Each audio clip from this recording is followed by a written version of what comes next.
अमरीकी महकमा खारजा की तर्जुमान ने वाज़ेह किया है कि पहलगाम वाक़े पर अमरीकी वज़ीर खारजा मार्को रूबियो पाकिस्तान और भारत के वज़राए खारजा से आज या कल बात करेंगे।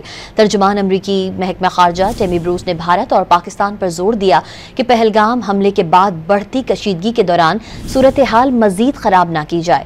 अमरीका सूरत हाल पर नजर रखे हुए है। दोनों फरीकों से कहा जा रहा है कि वो जिम्मेदाराना हल निकालें।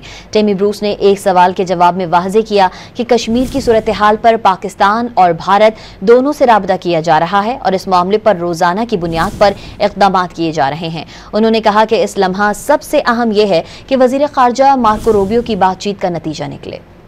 अमरीका सूरत हाल पर नजर रखे हुए है। दोनों फरीकों से कहा जा रहा है कि वो जिम्मेदाराना हल निकालें। टेमी ब्रूस ने एक सवाल के जवाब में वाज़ेह किया कि कश्मीर की सूरत हाल पर पाकिस्तान और भारत दोनों से राबता किया जा रहा है और इस मामले पर रोजाना की बुनियाद पर इक़दाम किए जा रहे हैं। उन्होंने कहा कि इस लम्हा सबसे अहम यह है कि वज़ीर ख़ारजा मार्को रूबियो की बातचीत का नतीजा निकले।